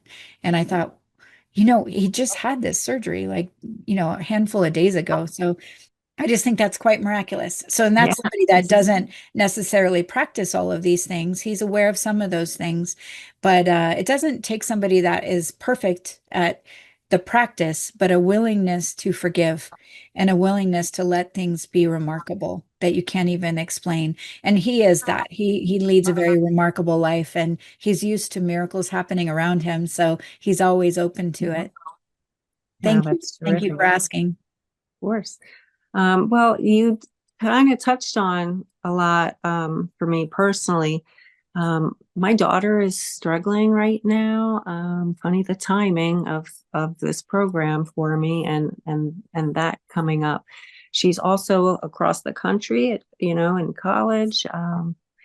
And I've been trying to apply what I've learned and, holding the space, I guess, because I know how intertwined her and I are. And as the mother, it's hard for me not to kind of say what I've learned, and she's not exactly hearing it or willing to at this time. Is she open to it or not really? Well, she's studying psychology, and so she kind of knows a lot of the right things to say about a lot of things. And she does want to have a closer relationship with God, as she will Oh, say. good. Yes. She also has said some things that are pretty hard to hear as a mother. Um, like it's very rough here, and she kind of wants to go home and be with the angels, where it's Mhm. not, which is understandable. I understand that as well. Um, and I'm trying not to fix her, as you say, and also that feels right because I understand those feelings. She's in a lot better place now. I am hoping because we are not right with her. Um, but is there anything as mother to mother that you can give to maybe just Yes. So I'm going to share another story because I think when you see it in practice and you know what happened from it, I think that gives you a lot of confidence. I hope that's okay. And then I'll kind of go over the steps. But steps are hard to remember, but we always seem to remember the story like, oh wow, I remember that. I got to try that here. I was going through a really, really tough divorce back when my boys were 4 and 6.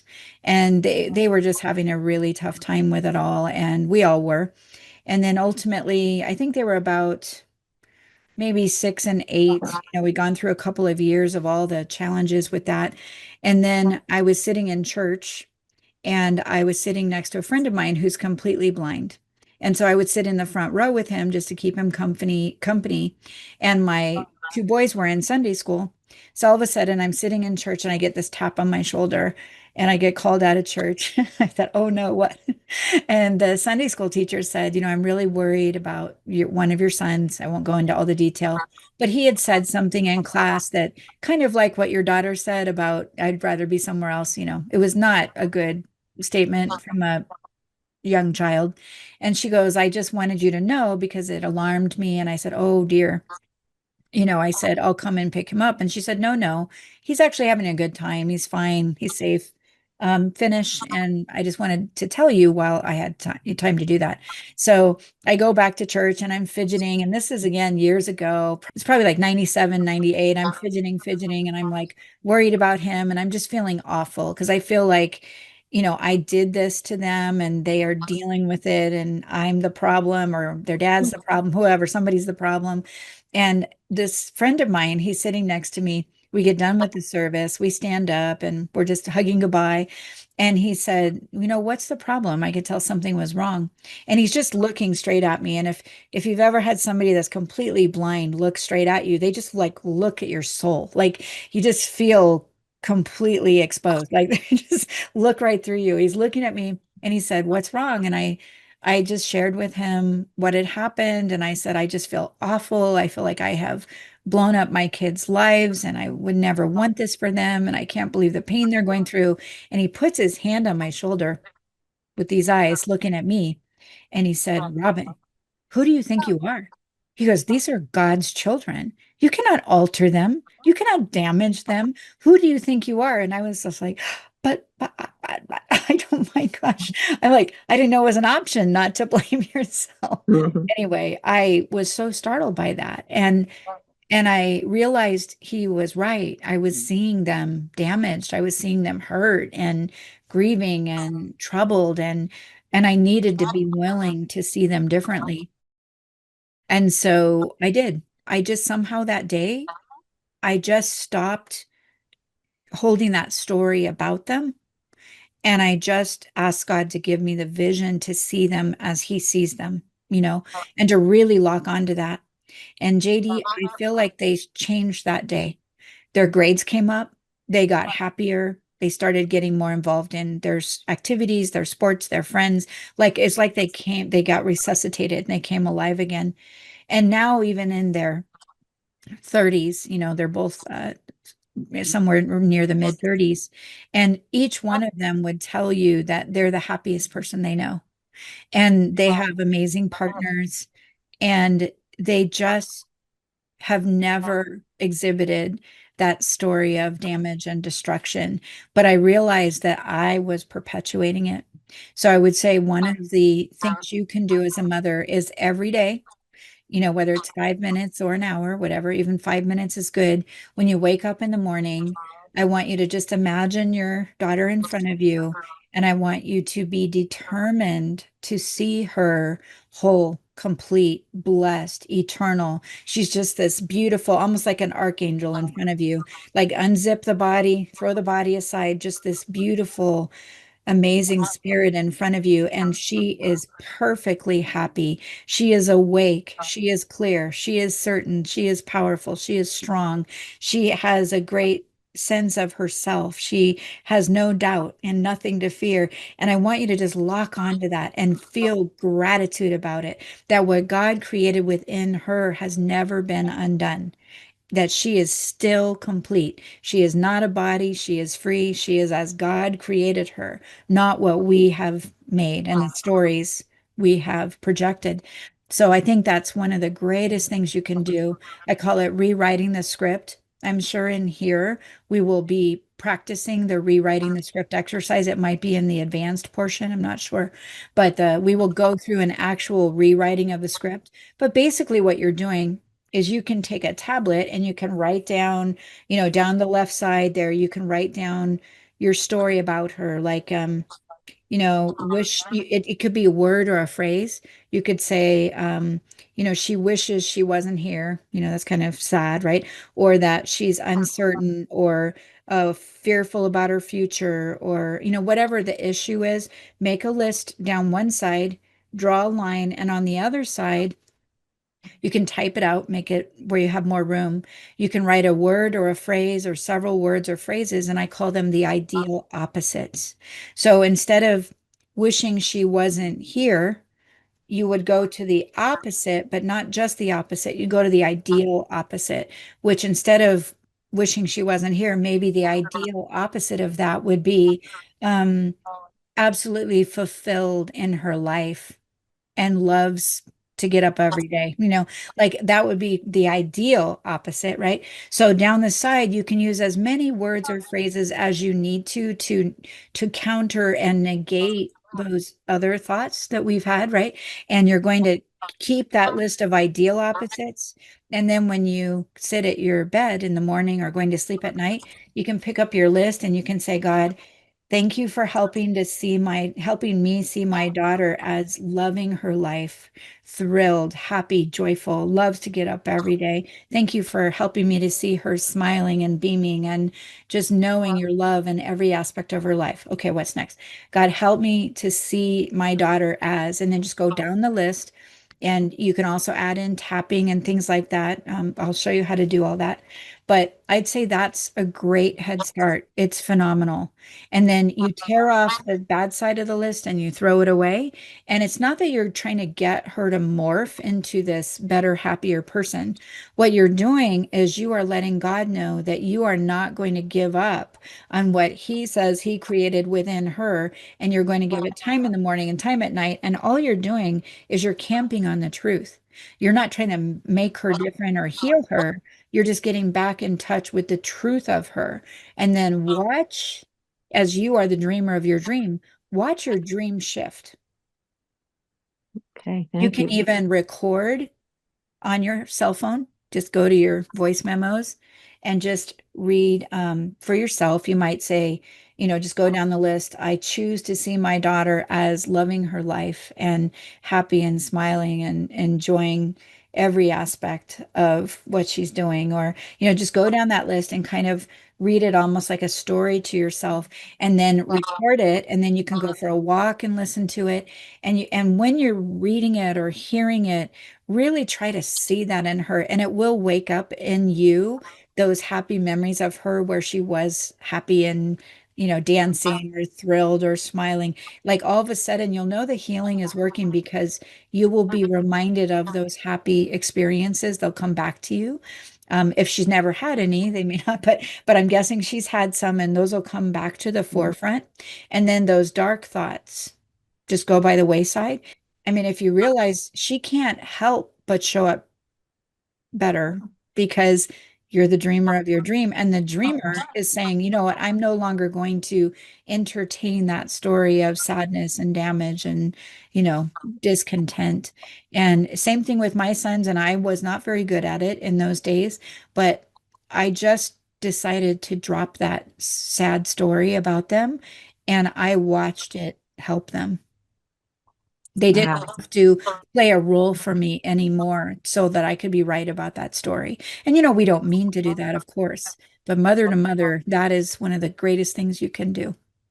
Wow, fabulous. I appreciate it from the bottom of my heart Sure. to do that. But we choose to see JD's daughter in all her glory. Everybody right now, just see her perfect, beautiful, innocent, holy, blessed, powerful, thriving, fulfilled, joyful, ecstatic, aware of God's great love and blessing in her life, in every aspect of her life. We just choose to see that with JD about her daughter. May God's will be done without our interference, because that's what she is. She has never been anything else, anything less. And we are here today to acknowledge the truth as it is. Thank you, Holy Spirit, that you would decide for us about all of this.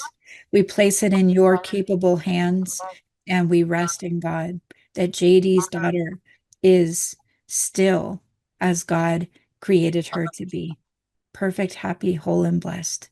Amen. Amen. Good job. Good question. All right. Any others? Any other questions before we close? Feeling good?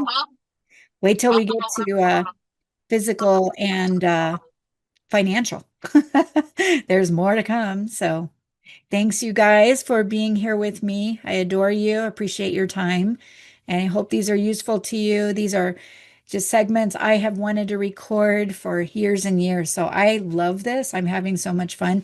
I feel like I can actually like put things down and get it into print and recording, and I don't have to just carry it around with me and teach it over and over. I can teach it and you can listen over and over if you wish. That'll be fun.